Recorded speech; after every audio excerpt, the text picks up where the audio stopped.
नमस्ते साथीहरू, आज चाहिँ मकै बारीबाट बोल्दैछु। है साथीहरू, कस्तो हुनुहुन्छ तपाईँहरू? हाम्रो चाहिँ यस्तै छ ल। मैले यहाँ घाँस काटिरहेको थिएँ नि, यहाँनिर तपाईँलाई देखाएको थिएँ। यो ठाउँमा चाहिँ आज यस्तो भइसक्यो ल, हाम्रो कोदो रोपेर। तपाईँहरू चाहिँ यो खन्दाखेरि यस्तो झार चाहिँ पहिला यसरी झारलाई लामो लामो झारलाई यसरी उखेलेर एक ठाउँमा यसरी कट्ठा गरेर चाहिँ खन्नुहुन्छ कि त्यत्तिकै खन्नुहुन्छ? म चाहिँ यसरी खन्छु है। पहिला यसरी सबै भेला गर्छु अनि अलिक झार उखालेर, किनभने त्यसो गर्दा चाहिँ अलिक यो माटो पुर्नु साह्रो पर्दैन नि त, नभए झारै झार देखिँदो रहेछ कि। यस्तो छ।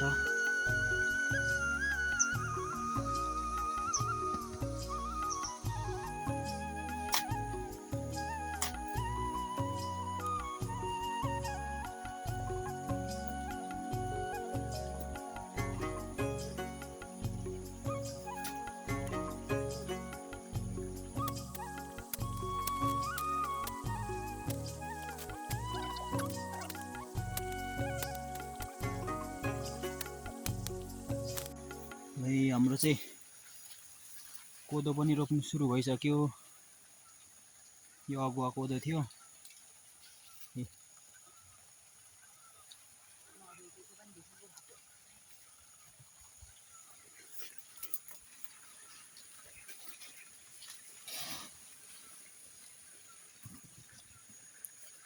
अब यो तपाईँहरूकोतिर चाहिँ कसरी रोप्नुहुन्छ है?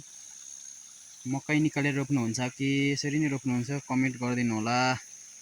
हाम्रो चाहिँ अलिक मकै मजाले पाकिसकेको छैन। यो अनि अलिक केही दिन पछाडि चाहिँ सबै फेरि निकालिदिने हो। कोदो अलिक उभिएपछि यो मकै पनि पाक्छ त्यति बेलासम्म। अहिले चाहिँ यसरी नै रोप्ने चलन चाहिँ हाम्रोतिर चाहिँ साथीहरू।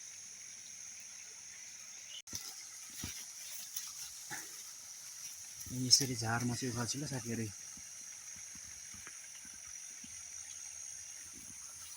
झार झार भएको हुन्छ, लामो लामो उखालेपछि अलिक सजिलो हुन्छ खन्नलाई।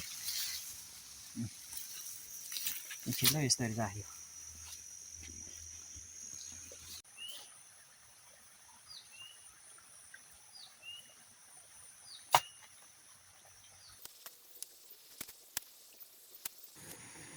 यहाँ चाहिँ कोदोको बिउ डोकोमा छ है गाइजहरू। मलाई चाहिँ खन्नु मात्रै होइन, रोप्नु पनि आउँछ। ए अब म रोप्छु नि, कस्तो छिटो रोप्छु पो त।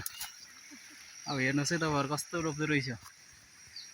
है साथीहरू, मलाई कोदो रोप्न आउँदैन भनेको होइन, मलाई कस्तो चाहिँ आउँदो रहेछ लु। योभन्दा छिटो अझै धान पो छिटो रोप्छ त योभन्दा त अझै। सबैभन्दा छिटो राम्रो।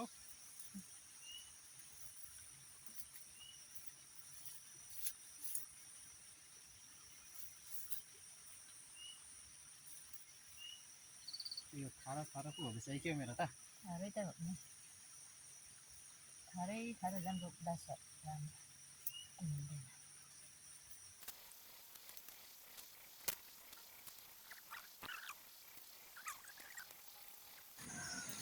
यता पनि हाम्रो चाहिँ कोदो रोप्नको लागि रेडी हुँदैछ बारी।